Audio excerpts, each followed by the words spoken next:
Lok Sabha নির্বাচনীয় vote প্রচার শুরু করলেন সিপিআইএম প্রার্থী সায়ন ব্যানার্জি। সরাসরি দেখতে পাচ্ছেন হলদিয়া থেকে আমরা চিত্রটি তুলে ধরেছি।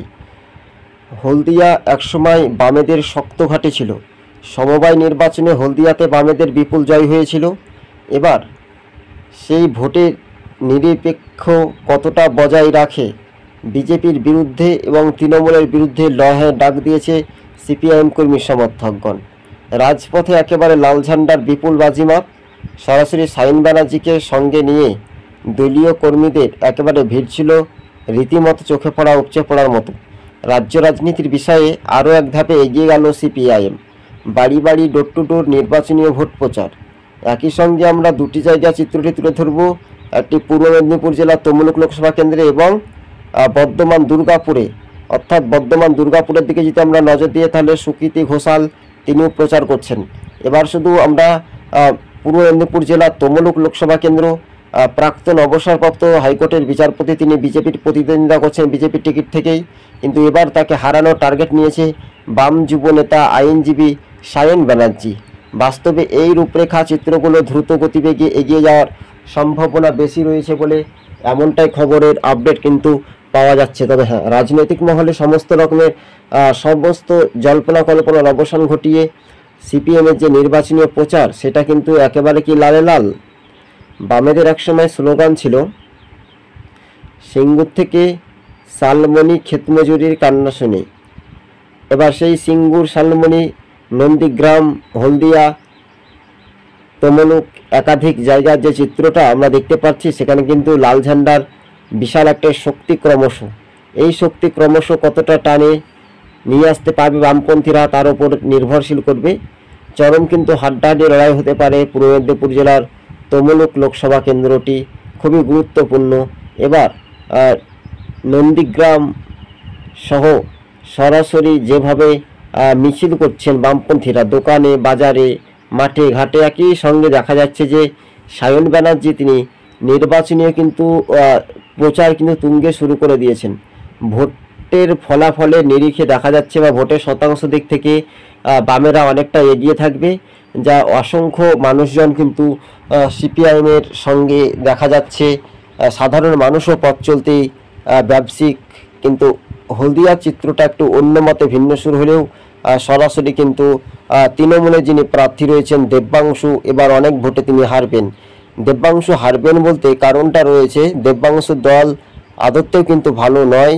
দেব্যাংশুর দলগুলো মিথ্যা প্রতিশ্রুতি দিয়ে ক্ষমতায় বেশি দিন ধরেছিল বিজেপির মধ্যে, কিন্তু বিজেপির যিনি নেতা শুভেন্দু অধিকারীকে এবার তার নিজ খাস্তালুক এলাকাতে লাল ঝান্ডার দাপট একেবারে স্পষ্ট বলাই যেতে পারে।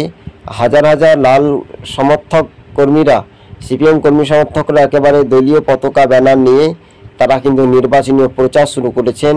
এক প্রকার বলাই যেতে পারে যে রাজ্য রাজনীতির বিষয়টা একটু আলাপ আলোচনা বা দ্বিধায়িত সময়ের কথা ভাবনা চিন্তা করে বিশেষ করে সিপিএমের এবার জয় হওয়ার সম্ভাবনা বেশি রয়েছে প্রতিদ্বন্দ্বিতা। এবার বর্ধমান দুর্গাপুরে সুকৃতি ঘোষাল তিনি ভোট প্রচার শুরু করলেন।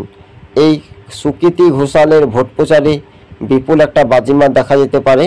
কথাতেই বলে চোর রাজ্য গুন্ডারাজ, পুলিশ লোকায় টেবিলের তলায়, এই তৃণমূল সরকার আর নয়। বামেদের এই স্লোগান সমহিমায় কিন্তু সোশ্যাল মিডিয়াতে ভাইরাল হচ্ছে। হ্যাঁ, রাজ্য রাজনীতির বিষয়টা একটু আলাপ আলোচনা বা দ্বিধায়িত সময়ের কথা। এবার সরাসরি বর্ধমান দুর্গাপুর থেকে বিশিষ্ট সমাজসেবক বলাই যেতে পারে, বামপন্থীদের ঘরে একেবারে সক্রিয় পরিবারের মানুষ হয়েছেন, কিন্তু এবার সুকৃতি ঘোষাল তিনি নির্বাচনী প্রতিদ্বন্দ্বিতা করবেন। সরাসরি সবুজবঙ্গ নিউজ আপনাদের সঙ্গে আমরা প্রতিবেদনটি তুলে ধরব। কিন্তু আরও একবার প্রতিবেদনটি যখন তুলে ধরছি, বর্ধমান জেলা জুড়ে বামেরা একসময় শক্ত ঘাঁটি ছিল। বর্ধমান জেলা বামেদের লাল দুর্গ ছিল, সেই লাল দুর্গ ধীরে ধীরে আস্তে আস্তে অর্থাৎ অবনতি হয়েছিল। কেননা মানুষ আজকাল 4 থেকে 5 টাকার পয়সার বিনিময়ে তারা বিক্রি হয়, কিন্তু এবার যেভাবে প্রচার তুঙ্গে শুরু এবং লোক, সেই লোকের ভোটের শতাংশ দিক থেকে যদি পড়ে বা ভোটের শতাংশ চাইতে 5% 4% বেশি পড়ে, তাহলে কিন্তু অল্প ভোটের ব্যবধানেও কিন্তু জয় হওয়ার সম্ভাবনা বেশি দেখতে পাওয়া যেতে পারে বলে এমনটাই রাজনৈতিক মহল অনুমান করেছেন। তবে হ্যাঁ, 2024 যে লোকসভা নির্বাচন, সেই নির্বাচনকে সামনে রেখেই এবার বামেরা কিন্তু যে প্রচার তুঙ্গে শুরু করে দিয়েছেন, সেই প্রচারের মাঝে কিন্তু দেখা যাচ্ছে যে বর্ধমান দুর্গাপুর থেকে সুকৃতি ঘোষাল পায়ে হেঁটে নির্বাচনী ভোট প্রচার একেবারে শুরু করে দিয়েছেন সকাল থেকে ডোর টু ডোর।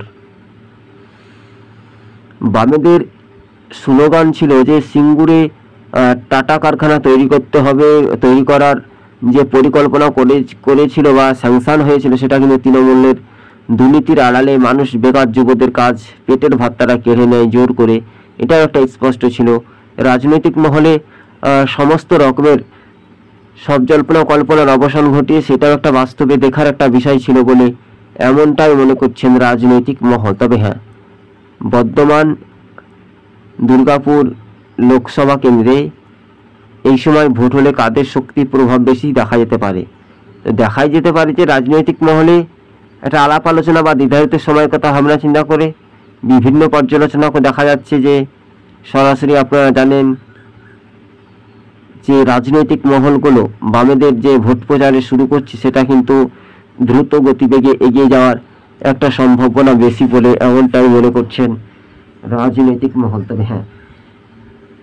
তবে 2024 লোকসভা ভোটেই বর্ধমানের জেলা থেকে এবার কি বামেরা খাতা খুলবে? অবশ্যই খাতা খুলবে, কেননা মানুষের যে সারা শব্দ সেটাই কিন্তু সবুজবঙ্গ নিউজ আমরা প্রতিবেদনটি তুলে ধরছি। আর এই প্রতিবেদনের সঙ্গে আপনি যদি আমাদের চ্যানেলে নতুন দর্শক হয়ে থাকেন, ইউটিউব চ্যানেলটিকে সাবস্ক্রাইব করে সঙ্গে থাকবেন। একই সঙ্গে আমরা দুটি জেলা চিত্রটা তুলে ধরলাম, একদিকে বর্ধমান জেলা পূর্ব বর্ধমানের, অর্থাৎ যেটা আমরা দেখি বর্ধমানের দুর্গাপুর থেকে, আর অন্যদিকে সরাসরি কাথি থেকে আমরা দেখতে পাচ্ছি যে নন্দীগ্রাম, কাথি, তমলুক একাধিক জায়গাতে বামেরা কিন্তু বাজিমাত শুরু করে দিয়েছে। তাই ঘরের ছেলে ঘরে ফিরে লাল ঝান্ডায় শেষ সাক্ষী রাখতে চলেছে বলে এমনটাই খবরের ইঙ্গিত। তবে হ্যাঁ, 2024 লোকসভা নির্বাচনেই সাধারণ মানুষ বা ভোটাররা কি নতুন পদক্ষেপ বা পরিকল্পনা, সেটার উপরে একটা নির্ভরশীল করবে বলে এমনটাই মনে করছেন রাজনৈতিক মহল। তবে হ্যাঁ, 2024 লোকসভা নির্বাচনকে সামনে রেখেই এবার পথ চলা শুরু করে দিয়েছে বামপ্রার্থী সুকৃতি ঘোষাল। নির্বাচনী প্রচার তুঙ্গে শুরু করার মধ্যেই তিনি বলেন যে রাজ্য রাজনীতির বিষয়টা একটু আলাপ আলোচনা হলেও নির্ধারিত সময়ে কিন্তু সবচাইতে বড় খবরের আপডেট বামেরা কিন্তু এগিয়ে থাকতে পারে। বর্ধমান দুর্গাপুর আসনে চরম হাড্ডাহাড্ডি লড়াই করে সুকৃতি ঘোষাল জয় হওয়ার সম্ভাবনা বেশি দেখা যেতে পারে বলে এমনটাই খবরের আপডেট পাওয়া যাচ্ছে। যারা আমাদের ইউটিউব চ্যানেলের সঙ্গে এখনই দেখে সাবস্ক্রাইব করে সঙ্গে থাকুন এবং নিয়মিত খবরগুলো আমাদের দেখতে থাকুন। সরাসরি সবুজবঙ্গ নিউজ আজ এই পর্যন্ত প্রতিবেদন।